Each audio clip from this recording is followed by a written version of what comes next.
안철수 전 의원이 바른미래당을 탈당하고 신당 창당을 예고했습니다. 손학규 대표의 퇴진을 요구했다가 받아들여지지 않자 탈당을 선택한 것으로 보입니다. 그리고 이광철 청와대 민정비서관이 어제 검찰 조사를 받은 데 이어서 오늘은 임종석 전 대통령 비서실장이 피의자 신분으로 검찰에 출석합니다. 김홍구 경희대 겸임교수 자리 함께했습니다. 어서 오십시오. 네, 안녕하십니까? 네, 먼저 안철수 전 의원 얘기를 좀 해보죠. 손학규 대표를 만나서 사실상 퇴진을 요구하지 않았습니까? 이를 거부했고요. 그래서 결국 탈당을 한 것으로 봐야 되겠죠. 그렇죠. 대선 실패 그리고 서울시장 선거 실패 후에 이제 1년 4개월 동안 독일과 미국에서 이제 귀국을 했습니다. 네. 그 동안에 본인의 여러 가지 생각을 정리해서 이제 복귀를 한 건데요. 손학규 대표에게 퇴진해라 그리고 내가 비대위원장을 맡겠다라는 그런 손학규 대표에게 퇴진을 요구했습니다. 그러나 손학규 대표가 이에 대해서 거절을 했고요. 안철수 전 대표 사실상 신당 창당을 하겠다라는 입장이고요. 그런 측면에서 안철수 전 대표는 과거와 사실은 달라지지 않았다. 왜냐하면 기본적인 정치의 이 공식하고는 좀 다르거든요.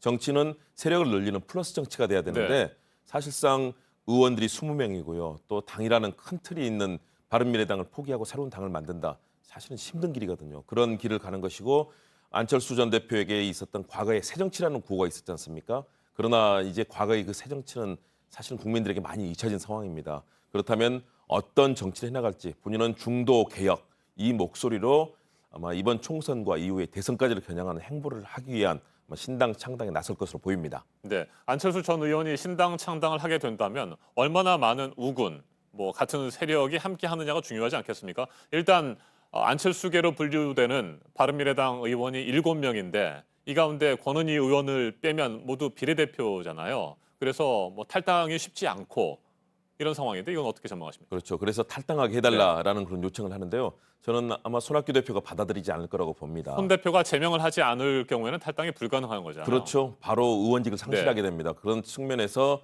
손 대표는 굉장히 강한 그런 레버리지, 지렛대를 갖고 있는 거죠. 그리고 손 대표에게는 대한신당이라든가 또는 민주평화당, 다른 정당들과 연대할 수 있는 길들이 있습니다. 그렇기 때문에 안 대표에게는 사실상 정치적인 우군이 굉장히 구하기도 어렵고 또 만들기도 어려운 상황입니다. 더군다나 지금 새로운 인재들이 그렇다면 안철수 전 대표 옆에 포진해야 되는데 지금 여야 1당, 2당인 더불어민주당 그리고 자유한국당에서 사실상 인재 영입을 하면서 네.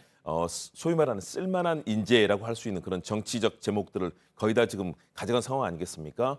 그렇기 때문에 지금 쉽지 않은 길입니다. 그래서 안철수 전 대표도 이 얘기를 하면서 영원히 사라지더라도 자신의 정치 철학을 위해서 이 길을 가겠다고 했는데요. 굉장히 저는 어려운 길이 될 거라고 봅니다. 네.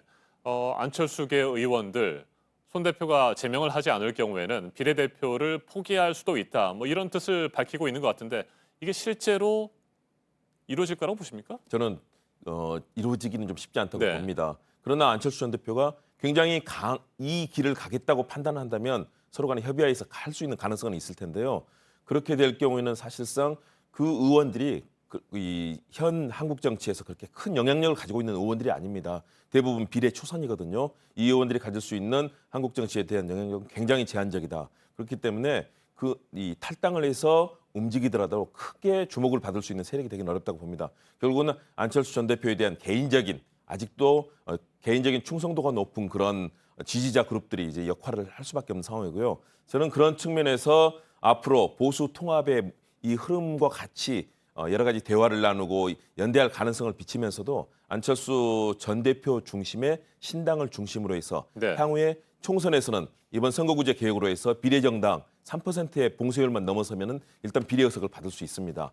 이런 의석을 통해서 교섭단체 이상을 노리고요. 그 이후에 대선으로 가는 그림을 가지고 있다. 그렇기 때문에 신당 창당 그리고 탈당이라는 것까지 본인이 공표를 하고 또 새로운 정치의 길을 나섰다고 봅니다. 네, 이광철 청와대 민정비서관 어제 검찰에서 조사를 받았고요. 오늘은 임종석 전 대통령 비서실장이 피의자 신분으로 검찰에 출석을 하게 됩니다.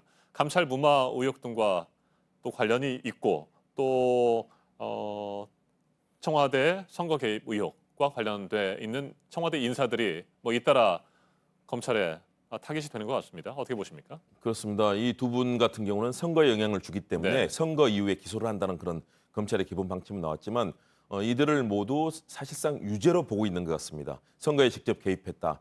다시 말해서 송병기 부시장의 네. 수첩에 나왔던 내용들 거기에 보면은 이제 여러 가지 청와대 관련이라든가 또는 VIP에 대한 언급이라든가 그리고 선거와 관련돼서 사람들을 만나면서 얘기했던 여러 가지 공약과 관련된 얘기들이 있거든요. 이것을 근거로 해서 임종석 실장이 전 실장이 최종적인 이 지시자라고 이제 검찰은 파악하고 있는 것이고요. 네. 반면에 임종석 실장의 경우는 이것은 완전히 검찰이 짜놓은 새로운 각본에 의한 드라마일 뿐이다. 법적으로 그리고 정치적으로도 이 충분히 검증이 돼야 될 사안인데 검찰이 법적인 측면이 아니라 도리어 모든 증거들 다 유죄와 관련되는 그 측면만 보면서 정치적으로 이 사안을 접근하고 있다라고 입장을 어제 밝히지 않았습니까? 그렇기 때문에 그동안의 검찰 출석을 사실상 거부했었는데요. 오늘 검찰의 입장을 확인하고 그러면서 검찰의 입장은 어떤 것인지 또 임 실장의 입장은 어떤 것인지 최종적으로 이제 기본적인 이 법적인 검증을 받기 시작할 것으로 보입니다. 네, 청와대 하명 수사와 울산시장 선거 개입 의혹과 관련해서 어제 13명이 무더기로 기소가 됐습니다. 불구속 기소가 됐는데 청와대를 향한 검찰의 수사는 계속되고 있는 것 같아요. 어떻게 평가하십니까? 그렇죠. 청와대가 기본적으로 선거에 개입했고 감찰 수사도 무마했다. 이런 측면에서 감찰 수사의 무마 같은 경우는 직권남용 아니겠습니까? 그리고 선거 개입 같은 경우는 공직선거법에 위반되는 그런 사례로 검찰은 파악하고 있는 것 같고요. 그 과정 중에 나왔던 특히 송병기 부시장의 그 수첩, 업무 수첩에 나왔던 여러 가지 정황들 그리고 그동안 오갔던 여러 가지 청와대에 관련된 회의들 그리고 송철호 시장과 관련해서도 청와대 관계자들과의 만남 이런 부분들은 이제 유죄의 증거로 보고 있는 것이고요. 네. 과연 이것이 이런 정황에 의해서 검찰이 뒷받침하고 있던 증거들을 과연 법원이 받아들일 것인가? 일단 윤석열 검찰총장은 이와 관련해서 법리적인 측면들 그리고 증거의 측면들 충분히 기소할 만하다라는 입장을 보였는데요.